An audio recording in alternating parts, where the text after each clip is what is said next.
A6400 review.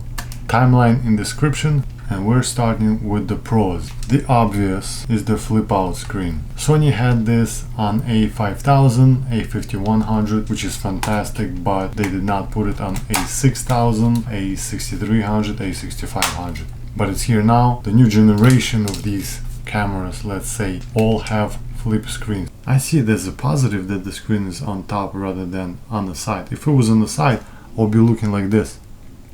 Would you like me to look like this? If at a certain distance, you can't really tell. It looks like I'm looking at the lens, but I'm looking at the screen. It's easier for me to look at the screen. Plus, the microphone that I have on the side would be blocking the screen. Now, there was some comments as well I saw in the YouTube videos. If you put the microphone in a cold shoe, it would block the screen. Yeah, if you have a big microphone, like the Rode Micro, of course. Well, I don't use that. It's too big of a microphone. I use the little microphone. I'll put it in the description. Microphone port. I think all cameras should have a microphone port and a flippy screen. I started with A6000. It did not have microphone port, and is the reason why I got A6300, because it has a microphone port. I needed it for school, so very happy to see it here. 4K, 24 and 30 frames, just like the previous gen A63, A6500. Is the same story. 24 frames, 4K is a downsampled from 6K, so you basically taking advantage of the whole sensor. There is no crop. You're not losing out on anything. It takes a full readout 6K and gives it to you as a downsampled 4K video file, which is sharper versus, let's say, if you were just filming regular 4K. 1080p, 120 frames. Been there, done that. A6300, A6500 had it, have it, but A6000 didn't.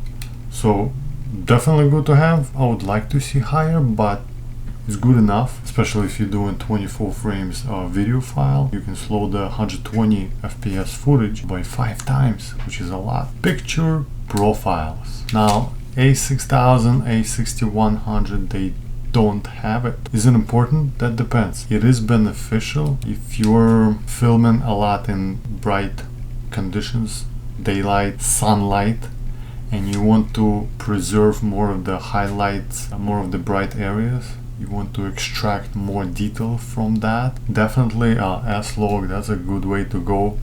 Battery life. We are still using the same size as it used to be before, so nothing new here. But there is something improved with the camera. Circuitry sense basically lasts a little bit longer, which is good.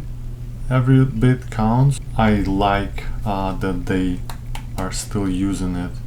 Like we have a choice: A6100, A6400, and the previous generation all use them, and it definitely is more compact. It's lighter, so that's a big benefit.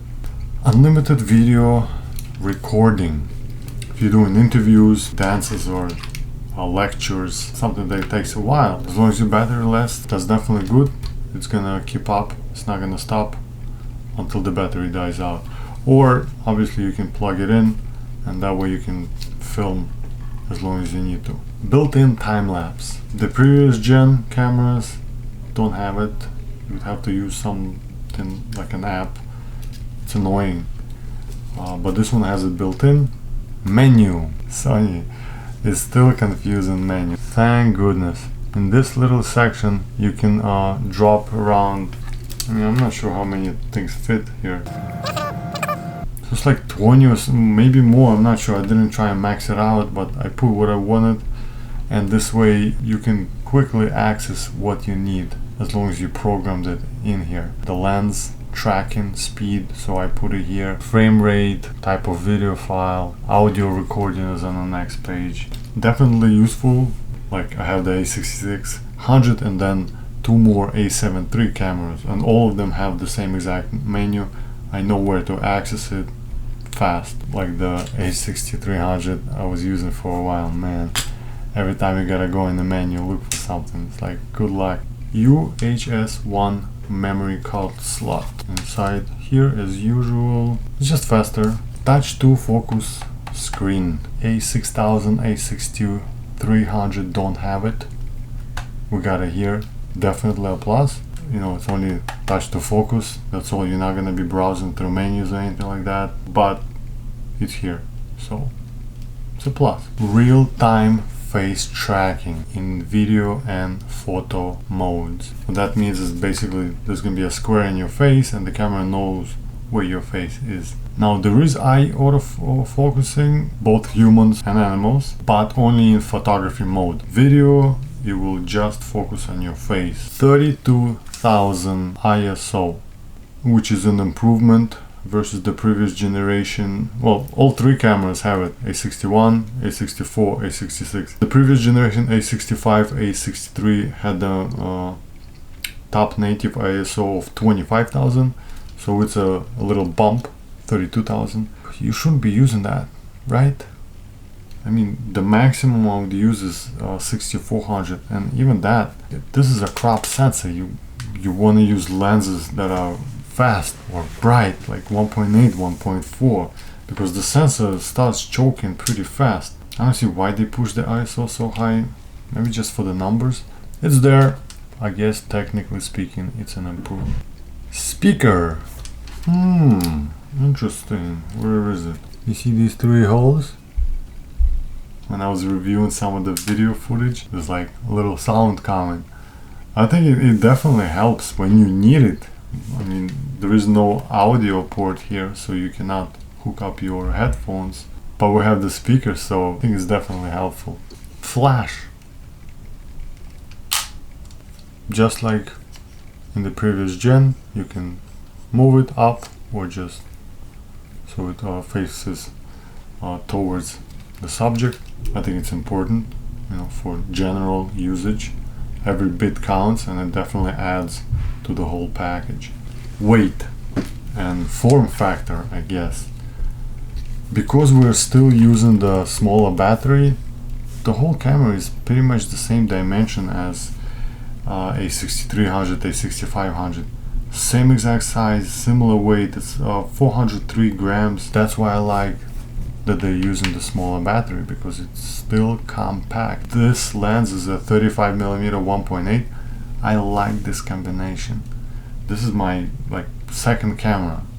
Like A6600 with the 60mm Sigma is my first choice, but if weight is an issue, if I have to carry a camera on me for a while, like a whole day, I'd rather carry this magnesium alloy body. So it's like, it feels like metal, you know, not plastic or anything. So it should be more durable. Weather sealing. Is it a big deal? I think it is a big enough factor. A6100 doesn't have it. It's not waterproof, right? But some drizzle here and there, at least you know that, hey, there's a good chance that, you know, water is not going to get in, or any other liquids. Let's go with the negatives. There's not as many shortcuts. Of course, we're talking about a C1 right over here, a C2 right over here. That's it. You can assign more buttons, and I do. I am used to A7 III cameras, full frame, and the A6600 has a few more, two more custom buttons specifically designed for you to just put some kind of function on them.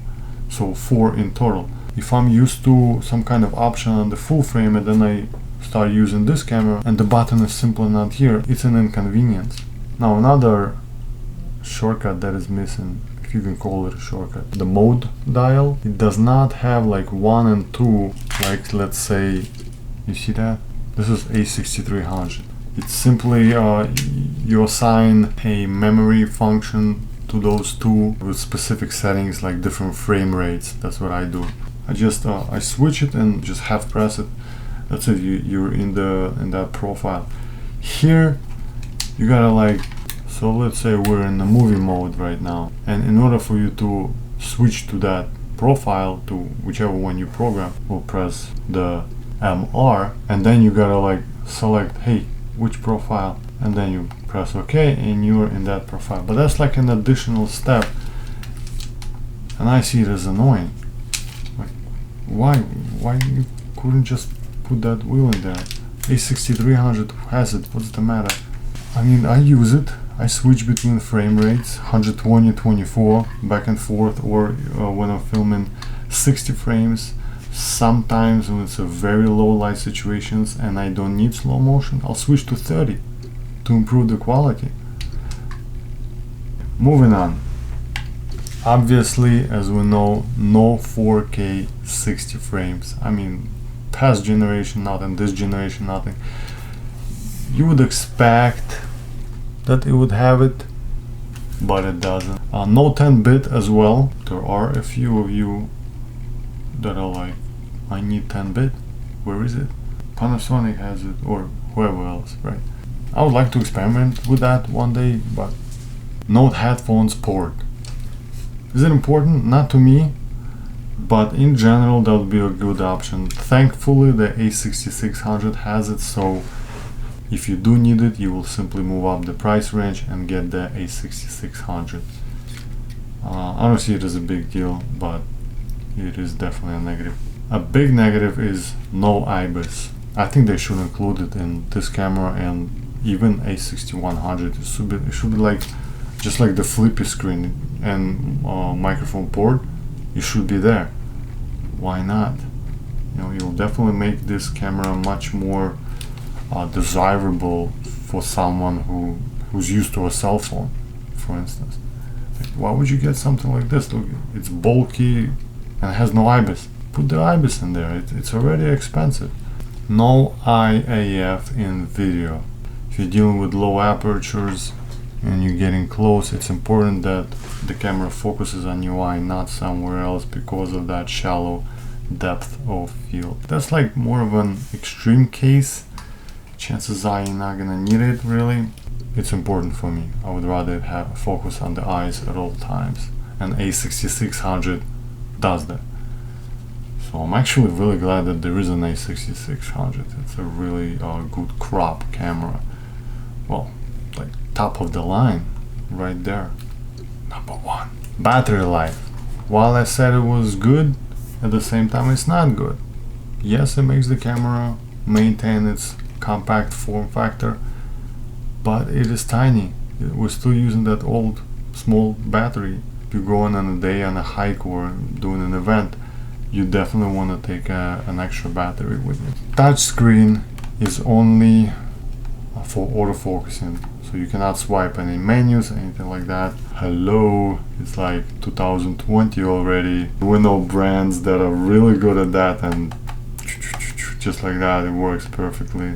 It's so easy to use too. You need to change a little setting, just click. You don't need no shortcuts. I'm okay with it. You know, it's not a biggie. I'm used to the wheels and all of that. But yeah, it's a factor. Now I remember watching some YouTube reviews, and this hinge that the screen is on, it protrudes a lot, takes a lot of space. Maybe it's a little sharp or something. I don't see it as an issue. That's just how the camera is, but you can definitely see how much it sticks out. I'm okay with it, but it is there. What is my verdict? I like the camera a lot, as long as I use stabilized lenses, because I do handheld videos, and it's important that there is some kind of stabilization inside, because I mean, if there's no stabilization, you will see the shaking. You can't just handhold it, you know, without your heart is beating. You like there's like micro jitters. But as long as the lens is stabilized, I really like it. If you put a lens like this on, 35mm, it's very light. The package together is just so compact. The flippy screen when you need it, the microphone port, 4K if you have to. Yes, definitely gonna keep it for a while. Thank you for watching. If I missed something, type in the comments. If you have any suggestions, anything like that, let me know. I'll see you in the next one.